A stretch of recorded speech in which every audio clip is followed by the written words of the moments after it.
అధికారంలోకి వచ్చిన వెంటనే 100 రోజులలో మొదటి సంవత్సరంలో 2 లక్షల ఉద్యోగాలు ఇస్తామని చెప్పి దాదాపు 3 సంవత్సరాల దగ్గరగా వస్తుంది. ఇప్పటిదాకా ఇచ్చింది 13,000 మాత్రమే. దీని మీద బీఆర్ఎస్ పార్టీ పెద్ద ఎత్తున ఈ అంశాన్ని లేవనెత్తి ఈ మధ్యకాలంలో నిరుద్యోగ వంచన సభ మరి నిరుద్యోగ సభ కేటీఆర్ గారి ఆధ్వర్యంలో పెడితే దాన్ని 7,300 చిల్లర ఉద్యోగాల్ని నోటిఫికేషన్ ఇచ్చింది. విద్యార్థి లోకం అంతా కూడా నిరుద్యోగ లోకం అంతా కూడా ఏకమవుతుంది. మరి ప్రభుత్వం మీద తీవ్రమైన ఒత్తిడి తీసుకొస్తుంది, ప్రభుత్వానికి చెడ్డ పేరు వస్తుందని చెప్పేసి 290 పోస్టులు జూన్ 2వ తారీఖు నాడు నోటిఫికేషన్ ఇచ్చి ఈ ఆందోళనకు మొదలుపెట్టి ఆందోళన పూర్తి కాగానే పరిస్థితి చేదాతిపోతుందని చెప్పి దాన్ని 7,300 పోస్టులకు పెంచడం జరిగింది. స్వయంగా డీజీపీ గారే స్వయంగా చెప్పిండ్రు 19,000 పోస్టులు పోలీస్ డిపార్ట్మెంట్లో ఖాళీ ఉన్నాయి, భర్తీ కావాల్సిన అవసరం ఉందని చెప్పినా కానీ మళ్ళీ 7,300కే పోస్టులకు పరిమితం చేయడం జరిగింది. పరిమితం చేసుకుంటూ మళ్ళీ అందులో అనేక రకాలుగా ఇబ్బందులు. గతంలో టీఆర్ఎస్ పార్టీ 32 మరి 35 ఏజు మరి పెంచడం జరిగింది. 32 సంవత్సరాలు మరి కానిస్టేబుల్కి, 35 సంవత్సరాలు ఎస్ఐకి పోస్టు పెంచడం జరిగింది. కానీ దాని తర్వాత కాంగ్రెస్ పార్టీ ఏం చేసిందంటే జీవో 31 తీసుకొచ్చి అదనంగా 2 సంవత్సరాలు మేము ఇస్తున్నామని చెప్పింది. అంటే 32 సంవత్సరాలు 34, 35 సంవత్సరాలు 37కి చేస్తే అందరూ కూడా సంతోషించింది. కానీ పెంచినాక ఒక్కరోజు కూడా నోటిఫికేషన్లు ఇవ్వలేదు. కానీ మొన్న వచ్చిన నోటిఫికేషన్ల ద్వారా మళ్ళీ ఏం చేసిండ్రు, 32, 35 సంవత్సరాలకే పరిమితం చేసిండ్రు. ఈ 3 సంవత్సరాలు చదువుకున్న విద్యార్థులు అందరూ కూడా టైం వేస్ట్ అయిపోయి మళ్ళీ వాళ్ళు అర్హత లేకుండా ఇబ్బంది పడుతున్న సందర్భం కాబట్టి 36, 38 సంవత్సరాలకు పెంచాలని చెప్పి బీఆర్ఎస్ పార్టీ తరఫున మేము డిమాండ్ చేస్తూ ఉన్నాం.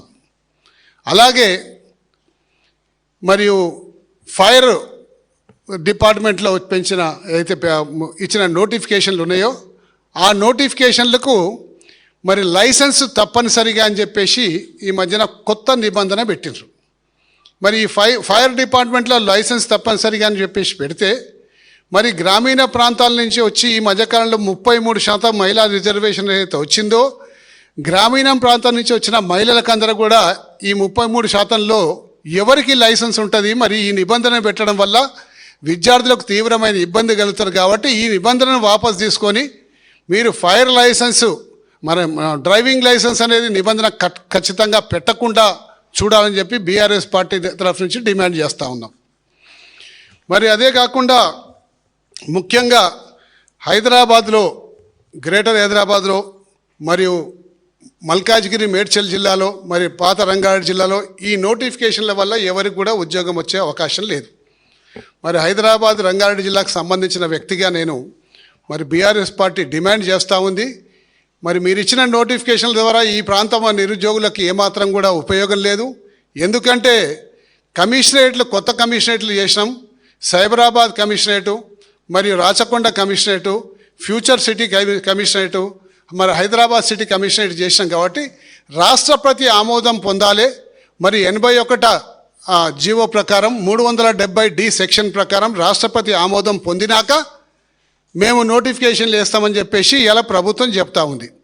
మరి మేము డిమాండ్ చేస్తూ ఉన్నాం బీఆర్ఎస్ పార్టీ తరఫుకి వెళ్ళి రాష్ట్రపతి ఆమోదం పొందాలంటే చాలా సమయం పడుతుంది. కాబట్టి పాత జిల్లాల ప్రకారం, పాత కమిషనర్ ప్రకారమే మీరు నోటిఫికేషన్లు విడుదల చేయండి.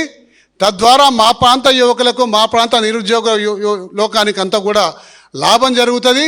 వాళ్ళు కూడా ఉద్యోగాలు పొందే అవకాశం ఉంటుందని చెప్పేసి ప్రభుత్వానికి విజ్ఞప్తి చేస్తున్నాం.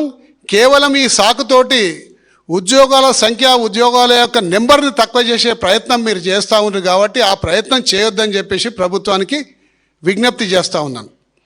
మరి ఎక్కడ లేని విధంగా, భారతదేశంలో ఎక్కడ లేని విధంగా ఇలా పోలీస్ రిక్రూట్మెంట్ బోర్డులో మరి 4 మీటర్ల లాంగ్ జంపు మరి ఇలా పెట్టడం జరిగింది. 4 మీటర్ల లాంగ్ జంపులో దాదాపు గతంలో జరిపిన పరీక్షలలో దాదాపు 50,000 మంది, 60,000 మంది పార్టిసిపేట్ చేస్తే 11,000 మంది క్వాలిఫై అయ్యారు. కాబట్టి దేశంలో ఎక్కడా లేని విధంగా 4 మీటర్లు పెట్టడం ఎందుకు? దాన్ని 3 మీటర్ల 8 అంగుళాలకు కుదించమని చెప్పేసి ప్రభుత్వాన్ని డిమాండ్ చేస్తూ ఉన్నాము. ఇది భారతదేశంలో ఎక్కడ కూడా రూల్ లేదు. భారతదేశంలో ఎక్కువ రాష్ట్రాల్లో ఏ రూల్ ఉందో ఆ రూల్ అడాప్ట్ చేస్తే బాగుంటుంది. కానీ భారతదేశంలో ఎక్కడ లేని రూల్ని తీసుకొచ్చి అలా ఇక్కడ పెట్టడం జరిగింది.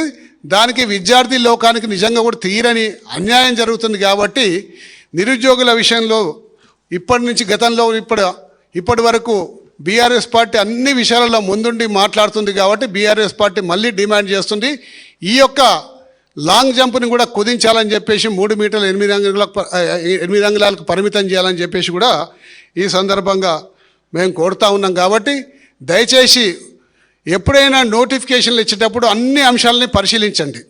గతంలో మీరు అధికారంలోకి వచ్చే ముందల మీరు అధికారంలోకి వచ్చేటప్పుడు ఏం చేసిండ్రు? 4 మీటర్లకు వద్దని చెప్పి మీ దగ్గర ఇప్పుడు 2 శాసన మండలి సభ్యులు, అప్పట్లో ఏమీ లేరు, ఇప్పుడు 2 శాసన మండలి సభ్యులు గాంధీ భవన్ మెట్ల మీద నిరసన వ్యక్తం చేసి 4 మీటర్లు అనేది కరెక్ట్ కాదు, దీన్ని 3 మీటర్ల 8 అంగుళాలకు పరిమితం చేయాలని చెప్పేసి అప్పట్లో కాంగ్రెస్ కార్యకర్తల సీనియర్ నాయకులు కొంతమంది బాగా యాజిటేషన్ చేసిండ్రు. దాని తర్వాత ప్రభుత్వం మారింది, కాంగ్రెస్ ప్రభుత్వం అధికారంలోకి వచ్చింది. అధికారంలోకి వచ్చిన వెంటనే మళ్ళీ వాళ్ళిద్దరు శాసన మండలి సభ్యులు అయిపోయినారు, వాళ్ళకేమో ఉద్యోగాలు వచ్చినాయి. కానీ నిరుద్యోగుల యొక్క గతంలో చేసిన డిమాండ్ని వాళ్ళు మర్చిపోయి దాన్ని మిన్నకుండిపోయి సైలెంట్గా ఉన్నారు. అంటే ఇది కాంగ్రెస్ పార్టీ యొక్క ద్వంద్వ నీతి అనేది స్పష్టంగా అర్థమవుతుంది. కాబట్టి దయచేసి ప్రభుత్వానికి విజ్ఞప్తి చేస్తూ ఉన్నాను. ఈరోజు కూడా మీరు అందరూ కూడా ఆ రోజు అధికారంలో రాకముందుకు నమ్మబలికిన ప్రజలకు కాంగ్రెస్ పార్టీ అధికారంలోకి వస్తే ₹1 కూడా ఫీజు లేకుండా మేము నోటిఫికేషన్లు ఇస్తాం, నిరుద్యోగ యువకులు అందరూ కూడా అప్లై చేసుకోవచ్చు, పరీక్ష రాసుకోవచ్చు అని చెప్పేసి చెప్పడం జరిగింది. కానీ ఇప్పుడు ఏం చేశారు? ఎస్ఐలకు 1500, మరి కానిస్టేబుళ్లకు ₹1200 ఇలా ఫీజు పెట్టిండ్రు. అంటే దాదాపు 8 లక్షల మంది కానిస్టేబుల్కి ఇలా ఉద్యోగాలకి హాజరయ్యేందుకు ₹9,60,00,000 రెవెన్యూ మీ ఖజానాకి చేరుతుంది. కానిస్టేబుల్లకు 1500 కాబట్టి దాదాపు అదొక 5 లక్షల మంది వాళ్ళు రాసేది ఉంది కాబట్టి అదొక 9-10 కోట్ల రూపాయలు చేరుతుంది. అంటే విద్యార్థులతో వ్యాపారం చేస్తుంది తప్ప వాళ్లకు ఈజీగా అయ్యే విధంగా, వాళ్లకు సౌకర్యం కల్పించే విధంగా వాళ్లకు పరీక్షలు నిర్వహించాలని చెప్పి ఏ కోశాన మీకు కనిపిస్తలేదని చెప్పి సందర్భంగా మనం చేసుకుంటూ ఇది కూడా ఫ్రీ చేయాలని చెప్పేసి ప్రభుత్వానికి మేము డిమాండ్ చేస్తూ ఉన్నాం. థ్యాంక్ యూ, ధన్యవాదాలు.